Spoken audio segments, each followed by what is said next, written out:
Andino, ya, por fin, Ya, Dios mío, qué bueno. ahora sí, qué bueno. Yo ya me estaba asustando. Muy buenos días, estimada Carla. Ya decíamos, pues, Jaime, bienvenido, déjeme ya me decirle estaba bienvenido y preocupando. gracias, Y pues, ¿no? yo pensé que como íbamos a hablar de temas bastante delicados, ya los diablillos estaban metiéndose acá Lo en mi primero red que de banda ancha. quiero decirle antes de iniciar con la entrevista, porque usted es un defensor de los derechos humanos y siempre está pues activo en las redes y visualizando todo lo que pasa en nuestro país. ¿Qué lectura le damos a ese rechazo que tuvieron por parte de la Policía Nacional las protestas en Quito de las mujeres, ¿no? Ese enfrentamiento que se dio. Efectivamente, Carla, muy buenos días. Ahora sí, con toda la audiencia y con ustedes, por supuesto, un abrazo a la distancia. Yo quería arrancar por ahí, quería solidarizarme con las mujeres del Ecuador, con el movimiento feminista, con distintas activistas de derechos humanos que en un acontecimiento inaudito, nunca antes visto, yo no recuerdo realmente que un 8 de marzo se haya utilizado a los aparatos represivos del Estado justamente para agredir, no para disuadir, sino para atacar y para disminuir en sus capacidades físicas a las distintas activistas que se movilizaron por el 8 de marzo. Creo que esto es algo aberrante, repudiable desde todo punto de vista, y yo con cierta dosis de ironía decía yo en Twitter que claro, pues cerraron el centro histórico, por ejemplo, acá en Quito, porque si es que les dejaban entrar a las feministas y a las mujeres a los alrededores del Palacio de Carondelet, poco más y se iba a caer pues el presidente Lazo. Entonces digamos que entre comillas esa debe haber sido la gran argumentación y la reflexión que deben haber hecho los consejeros, los asesores políticos del presidente y quienes dirigen el Ministerio de Gobierno para que hayan tomado la decisión tan absurda de reprimir brutalmente a quienes pacíficamente se estaban manifestando. Así que mi solidaridad con las mujeres y con el movimiento feminista del Ecuador, que lamentablemente fue reprimida en ciudades como Quito, Guayaquil y Cuenca. Bueno, pero hubo unas declaraciones, bueno, a través de los medios digitales, de sus redes, de la secretaria de Derechos Humanos, pues no, la doctora Ordóñez. ¿Usted cree que de pronto debería de ser ella, pues, que tome las riendas sobre esto y tratar, pues, de un poco acercarse a que no pasen este tipo de cosas? Quien ella la ha rechazado como mujer. Soy Y honesto pedir en cuentas, este, ¿no? Pedir cuentas porque esto no puede pasar. soy honesto, yo tengo de lo que he visto un criterio bastante positivo de la secretaria de Derechos Humanos. No la conozco personalmente, pero sí me parece también que faltó mayor contundencia en sus declaraciones. Además que me parece se demoró demasiado en pronunciarse. Ella debió haberlo hecho de manera inmediata y me parece que su comunicado fue bastante tibio. Tengo entendido que ella viene incluso de la militancia feminista, que ella ha sido una activista constante, defensora de los derechos humanos, y me parece que este comunicado no se compadece con su trayectoria de vida, con su historia profesional.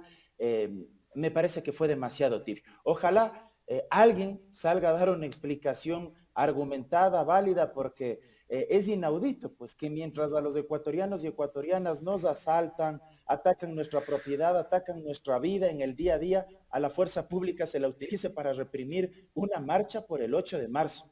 Así, aunque suene absurdo, aunque parezca surrealista, aunque esto pareciera jalado de los cabellos, pero así estamos en el país. La policía reprimiendo una marcha pacífica de las mujeres por el 8 de marzo en el Día Internacional de la Mujer, en vez de precautelar nuestra seguridad, nuestra vida y evitar que nos maten, que nos ataquen, que nos inflijan dolor en el día a día, porque la inseguridad sigue latente.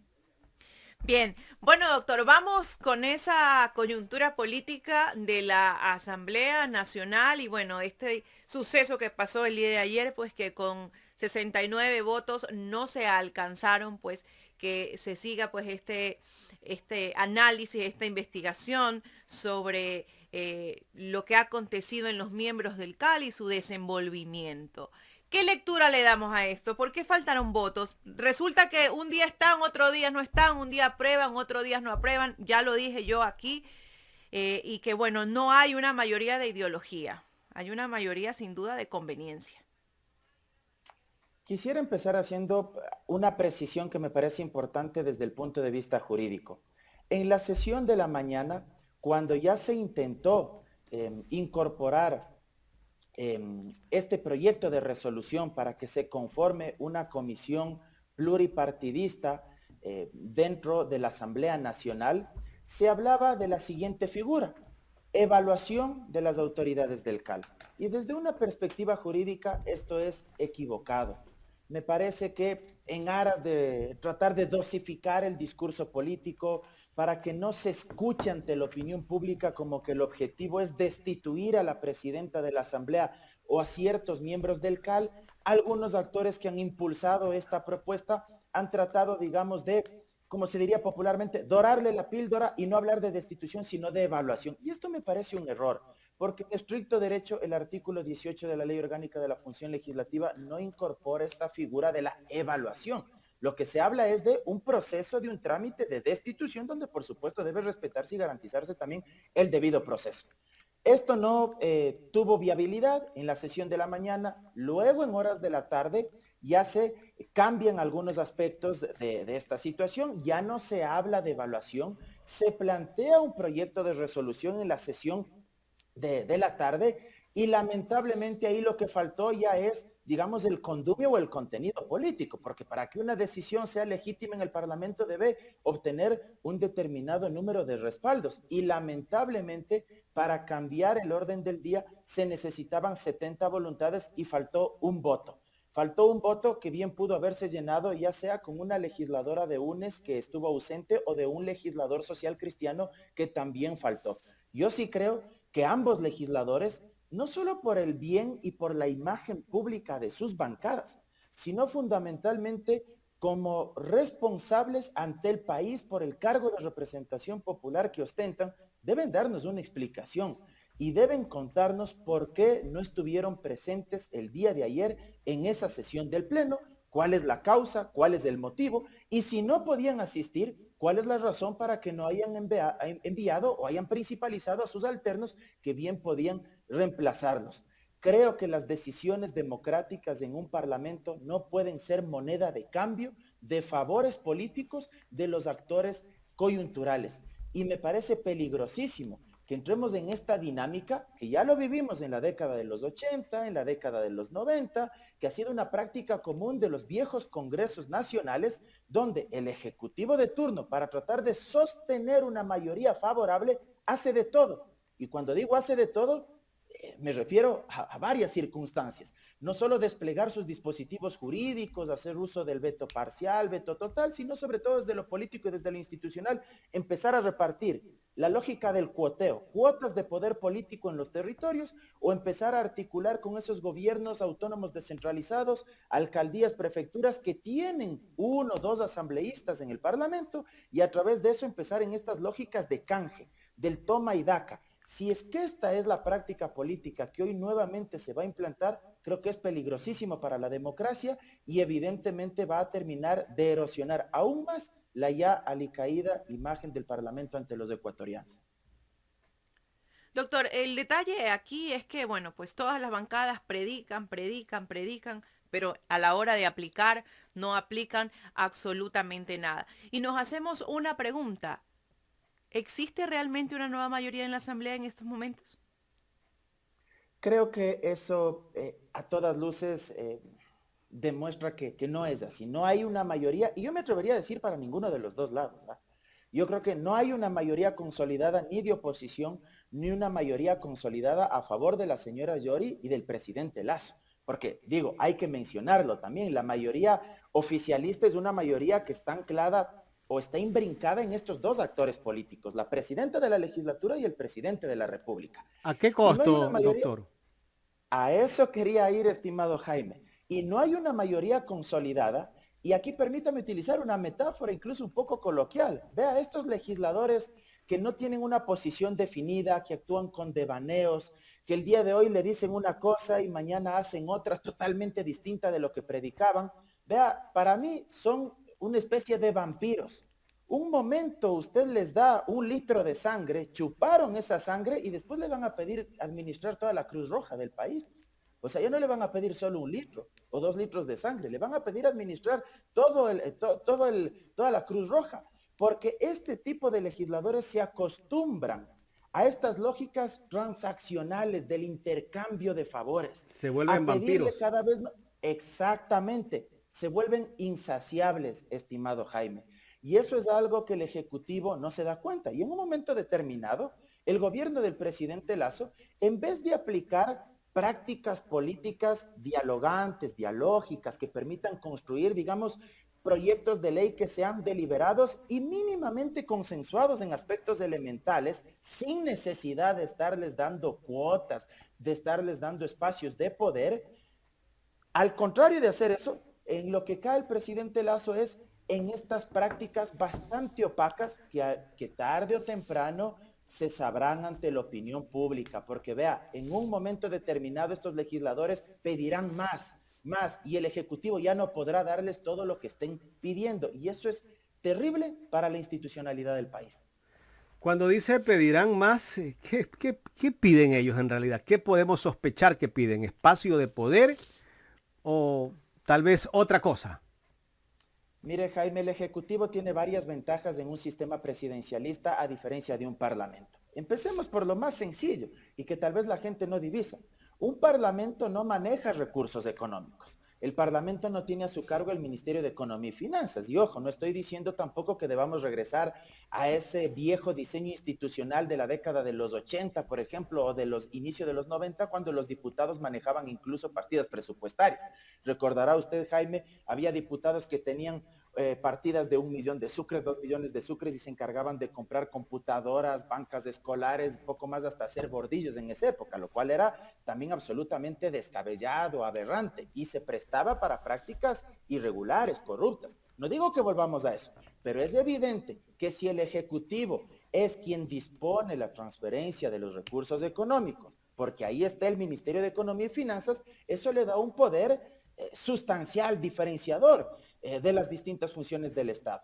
Consecuentemente, a través del Ministerio de Economía y Finanzas, ¿qué se puede hacer? Te doy más recursos o te apoyo, por ejemplo, en obra pública o en política pública con el alcalde o con el prefecto que te patrocinó. Y ya que estamos cerca de las seccionales del 2023 y como tú eres asambleísta, que fuiste a su vez cuota del prefecto de tu provincia, entonces vamos a coordinar y te voy a apoyar económicamente para hacer obras, entre comillas, conjuntas, pero a cambio de que tú me respaldes con tu voto en el Parlamento. Ese es un mecanismo muy sencillo y que a veces la gente no divisa. Y ahí se pueden cohesionar este tipo de acuerdos endebles, ¿no? Otro factor, y que a todas luces ha sucedido en la historia política de nuestro país, lamentablemente desde el año 79 hasta la actualidad. El cuoteo, la distribución de espacios de poder. No lo dicen públicamente estos asambleístas que actúan con devaneos y que luego de pronto aparecen ya con la camiseta del oficialismo. Pero generalmente esos legisladores, ¿qué es lo que exigen? Espacios de poder en sus provincias, la gobernación, una coordinación zonal, una dirección distrital, o empiezan los más avesados o los más audaces, y por eso es que en el pasado hemos tenido diputados o asambleístas procesados, investigados penalmente. Fíjese usted que algunos del periodo anterior incluso están prófugos, que fueron procesados penalmente y hasta el día de hoy están prófugos. Los más audaces no le piden pues cuotas o espacios de poder en la administración pública en sus provincias, sino que les llegan a pedir incluso hasta contratos pues de obra pública. Recuerde usted lo que pasó con los hospitales, el reparto de los hospitales en la época del expresidente Moreno y de la ex ministra María Paula Romo, y el escándalo que tuvimos, asambleístas procesados y sentenciados penalmente y otros prófugos de la justicia. Entonces, estos elementos están a cargo del Ejecutivo porque el presidente y los ministros de Estado tienen la posibilidad de disponer de estos recursos institucionales y de moldear una mayoría a su favor. Del otro lado, en cambio, la mayoría que quiere consolidarse como oposición democrática a la señora Yori y al presidente Lazo, en la práctica, yo pregunto, ¿qué tiene para ofrecer? Y ojo, tampoco estoy legitimando que una mayoría se deba consolidar sobre la práctica de esto, sino que para aterrizarlo en sentido real, pragmático, ¿qué tienen para ofrecer? Desde esta otra perspectiva, pues prácticamente nada, solo la oposición al gobierno y a la presidenta Yori. Entonces, en los sistemas presidencialistas, lo que quiero decirle y concluyo con esta idea, esta parte, es que generalmente el Ejecutivo tiene muchas más ventajas que cualquier otro legislador que quiera hacerle oposición porque no dispone de estos recursos, de esta infraestructura, de estos resortes que pueden ser desplegados para consolidar una mayoría que sea alfombra o que sea complaciente para el presidente de turno. Este tipo de mayorías móviles que se están dando en estos últimos días en la Asamblea, en realidad no le daba ninguna estabilidad al gobierno. Porque hoy está, como usted dice, hoy están y mañana no están, y te están pidiendo más y te exigen más. Lo correcto hubiese sido tal vez de que el presidente de la República hubiese respetado ese acuerdo que mantuvo con el Partido Social Cristiano y que también se acordó con UNES y tal vez le hubiesen dado una mayor estabilidad a su gobierno. No estaría tan seguro de que habría tenido mayor estabilidad en la agenda legislativa, Jaime. ¿Por qué? Porque los Legislativa, sí. legisladores, exactamente, ¿por qué me refiero a esto? Porque los legisladores de UNES siempre han resaltado que este acuerdo preliminar, que luego no se materializó, únicamente obedecía o tenía como objetivo designar a las autoridades del Consejo de Administración de la legislatura, es decir, designar presidente o presidenta, las 2 vicepresidencias y las 4 vocalías del CAL, ¿sí? Y que respecto ya de los proyectos de ley, ese acuerdo, digamos, no se iba a extender porque ahí ya en los proyectos de ley se iba a poner de manifiesto las contradicciones ideológicas entre una y otra agrupación política, lo cual además me parecía lógico, pues porque yo no veía, por ejemplo, a la gente de UNES, por más que habrían puesto juntos presidente, vicepresidencias y vocalías del CAL, luego votando a favor de un código del trabajo absolutamente regresivo que legitime y legalice nuevamente la explotación laboral a través de la intermediación, la tercerización o el contrato por horas, más allá de que el 327 de la Constitución no lo permite. Pero digo, solo para poner o citar un caso puntual. Entonces, no sé hasta qué punto habría tenido mayor estabilidad en cuanto a la agenda legislativa. Yo quiero ser, digamos, tal vez un poco más proyectivo en este aspecto y creo que el gobierno nacional, en vez de estar bajo estas prácticas del cuoteo y de la distribución de poder territorial o incluso otro tipo de prácticas como ya he ejemplificado aquí, lo que debería es hacer lo que puede con lo que tiene. Y eso es lo que no quiere el gobierno. El gobierno no se da cuenta que solo su bloque representan 12 legisladores con Creo, más los independientes, que igual algunos ya se le estaban saliendo del redil, descarriando algunos Porque de los Saquicela es independientes. independiente. Exactamente, es independiente y a este bloque me refiero.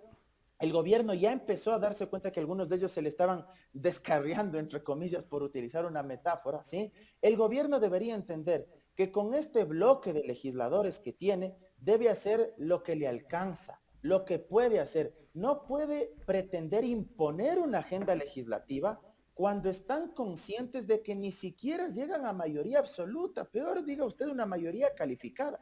Sin embargo, el gobierno quiere imponer sus proyectos de ley, su visión ideológica en el Parlamento, a pesar de que no tiene las condiciones políticas necesarias para aquello. Consecuentemente, lo que el gobierno, si es que aún algo, digamos, de sensibilidad le queda, deberían sentarse a conversar con los distintos grupos parlamentarios y ceder, no querer imponer sus proyectos de ley a rajatabla desde su visión ideológica, desde su dogmatismo o fundamentalismo, sino tratar de ceder en algunos aspectos y que esto pueda, digamos, ser mucho más viable desde el Parlamento, pero conversando, dialogando con otros grupos parlamentarios, no a la brava y no a la fuerza y no con este tipo de prácticas que ya hemos descrito. Doctor, mi inquietud es si de pronto se puede dar una segunda oportunidad para presentar una nueva propuesta y crear una comisión multipartidista. Sí, Jaime, hay todas las posibilidades en este sentido. Justamente ayer conversaba con algunas personas sobre este tema. No excluye el hecho de que ayer no hayan existido las 70 voluntades para cambiar el orden del día, de que esto se vuelva a intentar en la próxima sesión. Se especula que este ¿Lo pueden hacer día, las veces que quieran? las veces que quieran, estimado Jaime, porque lo que ayer se intentó fue cambiar el orden del día. Ojo, y cambiar el orden del día, vea, es una prerrogativa que tiene todo legislador para plantearlo a través de Secretaría General ante la Presidenta de la Asamblea. Ayer no hubo los votos, pero ha sucedido otras veces, y hay infinidad de antecedentes, que en una sesión X no tuvieron mayoría absoluta, pero en la siguiente sesión volvieron a intentarlo. Y además me parece un ejercicio político súper interesante, pues, para medirles a los 2 legisladores que no fueron el día de ayer a la sesión y saber si es que efectivamente faltaron porque tuvieron un imprevisto, una calamidad doméstica, o ya faltaron por otro tipo de cuestiones que pueden ser mucho más extrañas, ¿verdad? Y ya para que de una vez se transparenten las cosas y sepamos, bueno, pues quiénes están de este lado, quiénes están desde esta otra orilla o vereda del campo de juego. Entonces, se puede presentar en la próxima sesión un pedido del cambio del orden del día, y si es que se tienen los 70 votos, se pone a consideración del Pleno ese proyecto de resolución, y este proyecto podría incluir la conformación de una comisión multipartidista que a su vez conozca la denuncia en contra de cualquiera de los miembros del CAL por el incumplimiento de funciones que señala el artículo 18, y que a su vez se siga lo que señala el artículo 166 de la Ley de la Función Legislativa. Ahora, en estricto derecho también hay que decir otra situación. La presidenta Yori, de forma muy hábil, y ayer yo mientras seguía la sesión del Parlamento me llamó poderosamente la atención, de forma muy hábil había hecho una consulta al Procurador General del Estado. Fíjese usted cómo empiezan a utilizar todo el andamiaje institucional para tratar de blindarse y aferrarse al puesto. Le hace una consulta al Procurador preguntándole, entre otras cosas, si es que el Pleno de la Legislatura puede o no disponerle, ordenarle al CAL que califique proyectos de ley. Y el procurador muy hábilmente le dice, no, el Pleno no puede ordenarle al CAL, a pesar de que todos sabemos que en un órgano colegiado, ¿cuál es el máximo espacio, la instancia de representación más alta? La asamblea, pues. Consecuentemente, en el órgano colegiado llamado Parlamento, Función Legislativa, Asamblea Nacional, el Pleno de la Legislatura es la máxima autoridad y le puede disponer al CAL. Sin embargo, para el procurador eso no existe. Y dice que el Pleno no le puede ordenar al CAL y que solo debe hacer lo que la ley le permite al Pleno de la Legislatura. Pero la otra cuestión en la que se blinda la señora Yori, ella le consulta al procurador si es que la conformación de la comisión puede recibir las denuncias por incumplimiento de funciones y ser el espacio que califique y sustancie las mismas. Y el procurador, igual muy agenciosamente, le responde y le dice, no, no es la comisión multipartidista. Quien tiene que recibir las denuncias por incumplimiento de funciones para destituir a una autoridad del CAL son los propios miembros del CAL. Y si es que esa denuncia es presentada en contra de una autoridad del CAL, lo único que debe suceder es que esa autoridad del CAL debe excusarse, no calificar, no verificar los requisitos de esa denuncia, y que sean los demás miembros del CAL quienes califiquen y admitan a trámite esa denuncia. Fíjese usted, con este pronunciamiento el procurador lo que está empujando es a que la denuncia no se presente en esa comisión multipartidista, sino a que se presente en el CAL. Pero ahí viene otro problema. Asumamos el supuesto no consentido de que se presenta la denuncia en contra de 4 de los 7 miembros del CAL. Si es que los 4 de los 7 han sido denunciados, y bajo la lógica del procurador, los 4 tendrían que excusarse, ¿verdad? Yo Así es. pregunto, ¿los miembros del CAL tienen alternos? No tienen pues No tiene. alternos. Y si no tienen alternos y es en contra de 4 de los 7, el CAL se queda sin quórum para que se instale esa sesión. Y entonces, ¿quién va a calificar y verificar los requisitos de esa denuncia por incumplimiento de funciones? Nadie. Va a quedar en el limbo jurídico, porque obviamente no va a haber quórum, porque de 7 se necesita que al menos 4 miembros del CAL estén presentes para que se instale esa sesión. Ahí es donde se crea la nueva comisión. Entonces, fíjese usted cómo utilizan al procurador para tratar de escudriñar, de Pero esto no boicotear, nace de de bloquear Guadalupe este Llori, proceso. doctor. Esto nace tal vez de gente cercana al De los que gobierno. apagaron la luz, de los que apagaron la luz, dice usted, Jaime. Podría ser. De los que apagaron la luz y que se especula fue la gente del gobierno, los que le apagaron el micrófono al vicepresidente Saquicela y apagaron la luz en el pleno de la asamblea. Sí, yo también pienso que eso es indiscutible. O sea, el que quiera negar que existe, digamos, una imbrincación, un engranaje entre la señora Yori y el presidente Lazo, vea, o es muy ingenuo y no lee la política a profundidad, o definitivamente nos cree al resto pues demasiado tontos como para creernos que eso no existe. La señora Yori actúa como alfil político del presidente Lazo. Ya parece una asambleísta de Creo más que una asambleísta de Pachacuti. Esto es algo que no se puede ocultar, y repetiré lo que he dicho en distintos medios de comunicación. La señora Yori no ha dado la talla. La señora Yori es una presidenta de la legislatura que no comparece ni a los medios de comunicación, que no actúa como legisladora. Yo pregunto, ¿cuántas veces le han visto ustedes bajar de su pedestal de presidenta de la Asamblea a su curul como asambleísta y defender, argumentar algún proyecto de ley. Cuando un presidente o presidenta de la Asamblea quiere argumentar y defender alguna propuesta que se está discutiendo en el Pleno, encarga la presidencia al primer vicepresidente y baja su curul e interviene. ¿Cuántas veces ha hecho eso la señora? Yo les pregunto, ¿cuántas veces ha venido acá a su medio de comunicación, Jaime, o a otros medios de comunicación? Solo 3 entrevistas creo que ha dado en todo el tiempo que lleva como presidente de la Asamblea. Y al inicio, Jaime, cuando recién ganó la presidencia de la legislatura, y le fue recontra que mal, pues. Y luego de eso no quiso volver. Metió la pata. Y los siguientes comunicados siempre han sido leyendo en el teleprompter, porque se nota que leen el teleprompter, y han sido videos editados, porque se nota además del trabajo de edición ahí. O sea, con todo respeto, ¿verdad? Yo no tengo nada personal en contra de la señora, pero es indiscutible que no está preparada para conducir el Parlamento. Yo pensé que el peor presidente era César Litardo, pero Yori le ha ganado, creo. O sea, yo no recuerdo realmente un escenario legislativo de esta magnitud. Con una presidenta que ni siquiera vaya a los medios de comunicación, que no defienda desde su curul determinados proyectos de ley. Uno puede estar en desacuerdo con las iniciativas de ley que ella defienda, uno puede estar en contra de que ella se haya vuelto, digamos, una legisladora pro oficialismo, que se vuelva agenciosa con las políticas del gobierno del presidente Lazo. Pero independientemente de eso, ella debería defender su posición, pues. Y ella no es una presidenta que delibere, que debate, que argumente. Es una presidenta ausente. No tenemos presidenta de la Asamblea y esto es gravísimo para la democracia y le hace muchísimo daño a la Asamblea Nacional. Y en democracia, las mayorías ponen autoridades, pero las mayorías también pueden quitarlas. Sí, esa es una regla fundamental de la democracia, Doctor, la regla de la mayoría. Usted dice es una presidenta ausente. Yo diría que es una presente ausente, porque dentro de la Asamblea es como que a veces no está presente. Totalmente. De hecho, hay muchas sesiones que ella no conduce, que deja encargada la conducción de estas sesiones. Realmente hay una serie de falencias. Hay una serie de falencias.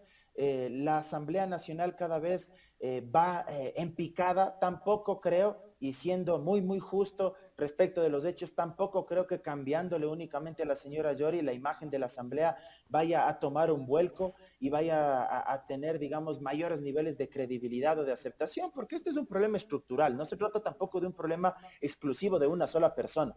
Yo creo que en términos generales, la gran mayoría de legisladores, con honrosas excepciones de hombres y mujeres que sí son valiosos, que hacen su trabajo, que se esfuerzan, que tienen una visión ideológica, sea de izquierda, de derecha, de centro, pero legisladores valiosos que sí existen, pero digamos, más allá de esas honrosísimas excepciones, creo que la gran mayoría no han dado la talla. Lamentablemente es así, y por eso digo, tampoco es que con la salida de la señora Yori de la presidencia de la Asamblea, muchas cosas van a cambiar, pero yo sí creo, le digo, que cualquier otro legislador o legisladora va a hacer un mejor papel que la señora al frente del Parlamento y va a conducir de seguro que sí. A la función legislativa.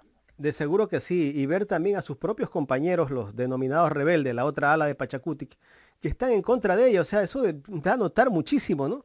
Que algo mal debes estar haciendo y tal vez no se da cuenta, o seguramente no importa lo que digan sus compañeros, ¿no? Lo importante es cumplirle al presidente de la República. Totalmente. Fíjese usted que ella llegó con la huipala y la bandera y los colores de Pachacuti a ser legisladora. Y prácticamente se ha vuelto en una asambleísta que defiende los postulados ideológicos del movimiento oficialista, creo, y las propuestas políticas, normativas que ha enviado al Parlamento el presidente Lazo. Y ahí hay una contradicción ideológica que es hasta contra natura, pues, porque creo representa en Arbola una causa neoliberal o un liberalismo radical, clásico, ultralibertario, ¿sí? Y en cambio Pachacuti se supone que defiende la redistribución de la riqueza, la justicia social, el ecologismo, la causa feminista también por parte de algunos de sus actores, de sus representantes, las causas del movimiento indígena, pues.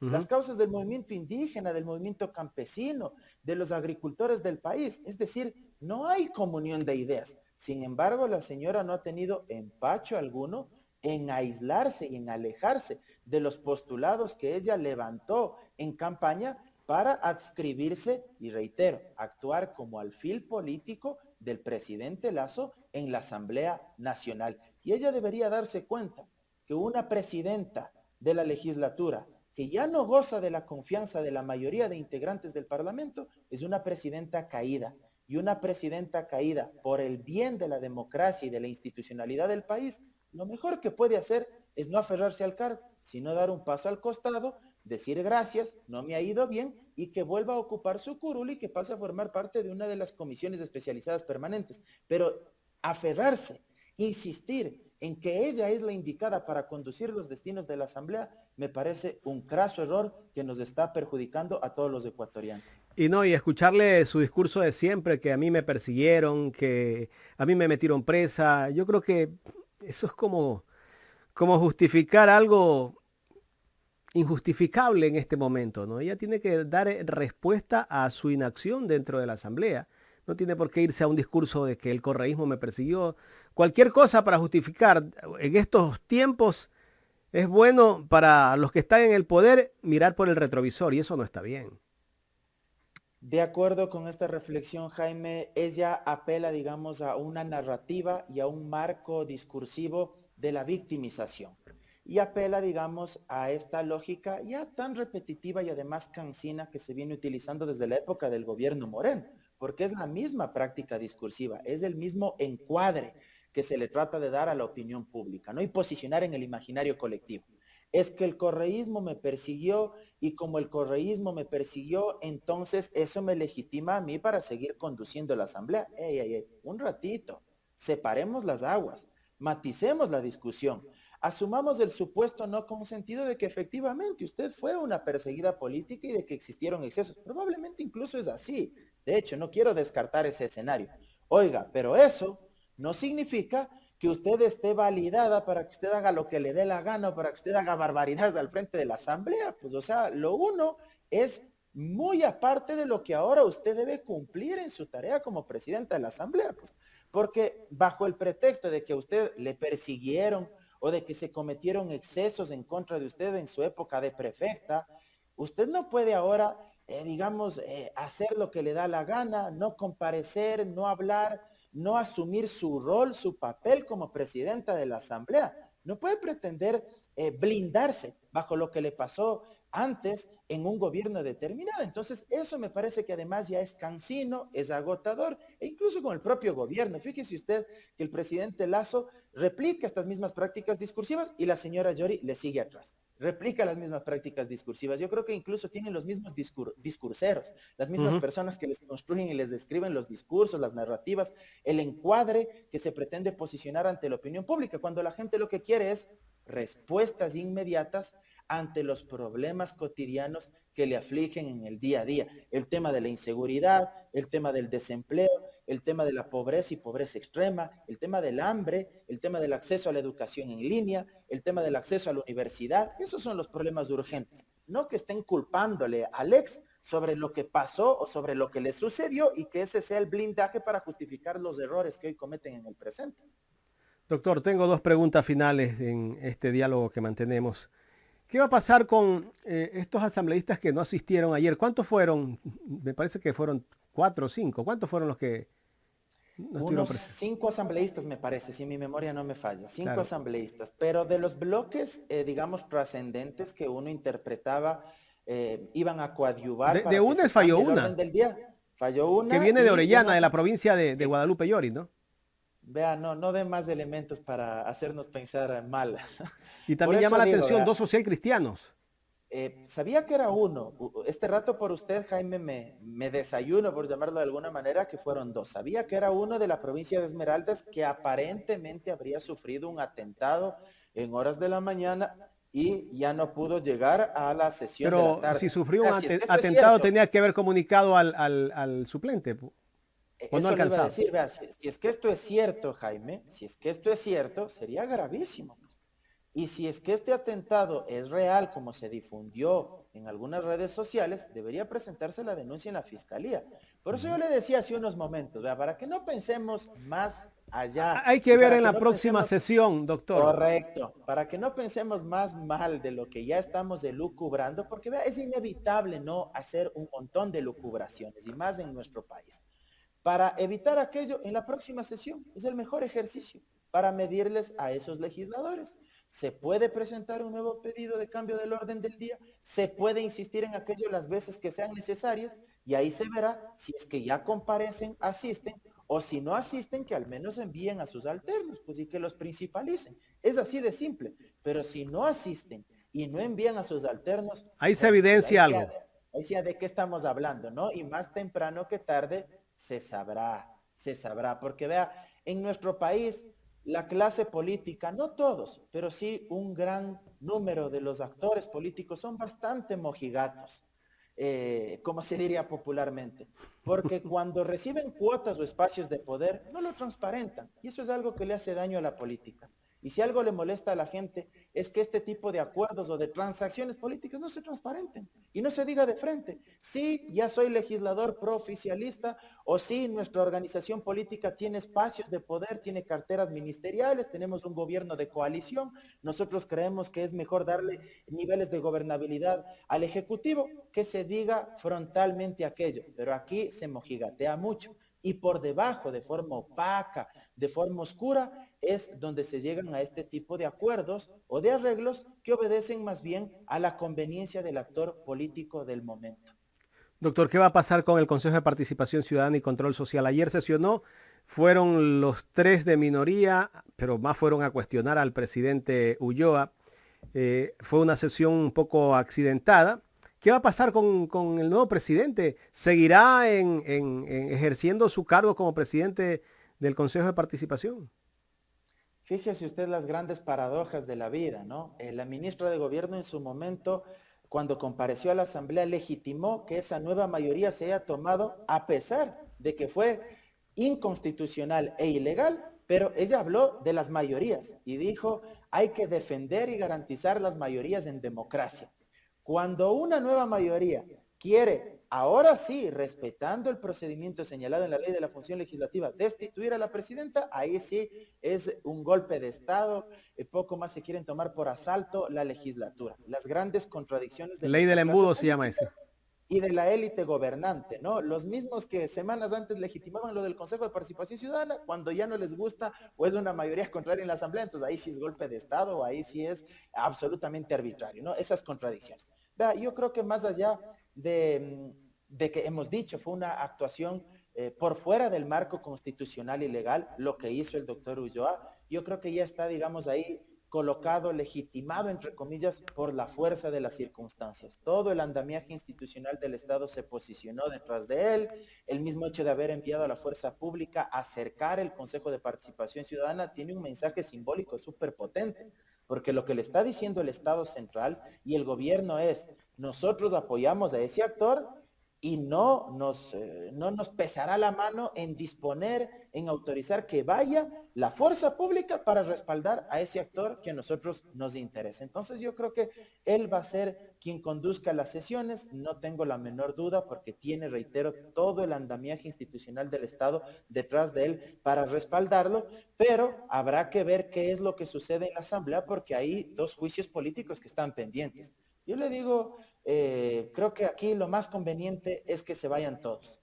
El Consejo de Participación Ciudadana no ha dado la talla. ¿Y Yo creo que quiénes si es que van la a, Asamblea, y quiénes van a reemplazar a los que si se van todos? Si hay, los más votados de la elección del decían que solo 2019. habían tres.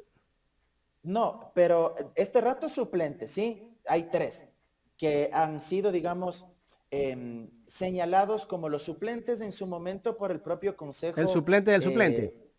Sí, exactamente. Pero si es que faltarían suplentes, tienen que seguir subiendo en escala los más Puede votados de llegar la hasta el elección que del quedó último ahí, 2019. ¿no? Exactamente, estimado Jaime. Los más votados, según el orden de votación que sacaron, tendrían que reemplazar. Y ojo, tampoco creo que los suplentes vayan a cambiar la imagen de un alicaído Consejo de Participación Ciudadana. También debo ser muy Y honesto en ya eso. les deben de estar calentando la oreja también. Así es, pero yo creo que si la Asamblea, Jaime, quiere dar una imagen de que no les interesa ni al un bloque ni al otro cooptar el Consejo de Participación para designar autoridades a su gusto y conveniencia, entonces deberían censurar y destituir a los 7, porque en mayor o menor medida todos tienen responsabilidad política en ese Consejo de Participación Ciudadana. La tuvo la expresidenta y la tiene ahora el nuevo presidente Hernán Ulloa. Yo creo que lo mejor, y si quieren dar una imagen de que no les interesa cooptarse e irse llevando a las autoridades de control o la renovación parcial del CNE, es que se destituya, se censure a los 7 consejeros de este organismo. Sería la mejor señal de la nueva mayoría incluso por parte de la Asamblea, porque estarían demostrando que en verdad les interesa la transparencia de los concursos públicos de oposición y méritos, y que no les interesa únicamente sacar a aquellos consejeros que les son incómodos. Y sería O de una lo contrario que demostración. renuncie Ulloa. Exactamente, y sería una y también le pondrían de alguna manera en jaque político, pues, a los asambleístas de CREM, porque les estarían diciendo, a ver, si en verdad a ustedes también les interesa la transparencia de los concursos, ya pues que se vayan todos. O lo único que les interesa es que se quede Hernán Ulloa y compañía para garantizarle al gobierno un contralor afín, o consejeros del CNE afines, cercanos al oficialismo. Entonces, creo que sería una buena señal política para posicionar la idea de que lo que les interesa en verdad es la transparencia y la independencia del órgano. No tomarse, no cooptar el Consejo de Participación ¿Cuál es Ciudadana. la manzana de la discordia de todo esto? Vea, aquí, como se diría en mi tierra ¿Contralor? popularmente, a eso voy. Lo que les importa es el ñuto, no el hueso. Las 2 libras de pura y no la media de hueso cuando uno va a la carnicería. Y el ñuto aquí se llama órganos de control, ergo, Contralor General del Estado, fiscal en su momento, renovación parcial del Consejo Nacional Electoral, del Tribunal Contencioso Electoral. Eso es lo de fondo. Fíjese usted que también está pendiente de resolverse este tema de quién mismo debe presidir el Consejo de la Judicatura. El presidente de la Corte Nacional de Justicia ya fue a dejarle la terna al doctor Ulloa. Y el doctor Ulloa ahí sí, en cambio, validó el dictamen de la Corte Constitucional y dijo que tenía que analizarlo jurídicamente porque había ese dictamen que blindaba lo actuado por el transitorio, que tenía que analizar una serie de vericuetos y de escaramuzas legales que están ahí en discusión, ¿no? Entonces, lo que les importa realmente a los grupos políticos es la designación de los órganos de control. Y esto es triste. Pero más Y es que todo la lamentable. Contraloría, ¿no? Sí, tal cual, porque ha sido el objeto de deseo históricamente de los grupos de poder político, económico y mediático, porque a través del Contralor usted puede, lamentablemente, así se ha utilizado, tener una herramienta, una palanca que persigue, que proscribe a determinados actores políticos, que A tus los saca del enemigos. juego democrático. Exactamente, lamentablemente ha sido así. Y jamás, y aquí sí digo, jamás hemos tenido un contralor independiente. Todos los gobiernos de turno han tenido contralores Ninguno que se cercanos. pueda rescatar, doctor. Lamentablemente yo no recuerdo y vea, solo déjeme hacer un poquito de memoria ahí para no demorarme más. En el gobierno de Durán Ballén y de Dají, ¿quién fue el contralor que no Faiduti, verificó? Correcto, fue Juan Juan Carlos Carlos Faiduti. Faiduti. Juan Carlos Faiduti y que estuvo involucrado, que fue seriamente criticado en esa época Gastos por no reservados. controlar, por no cumplir su labor en el tema de gastos reservados, para que Dají haga lo que finalmente hizo, ¿no? Tratando de comprar conciencias ahí en el Congreso de turno para, fíjese usted nuevamente, ¿para qué? Para coadyuvar una mayoría a su favor, ¿ah? Y vaya que algunos miembros de ese gobierno ahora asesoran también a este gobierno, ¿no? En el gobierno de Durán Ballén No, pues y de Alberto Dají. están algunos. Varios de ellos, ¿no? Varios Pero de más hay ellos, de ¿no? la DP, pues, ¿no? Aquí está Por supuesto, ¿no? Desde la época del doctor Hurtado, de Hurtado la también época está. de...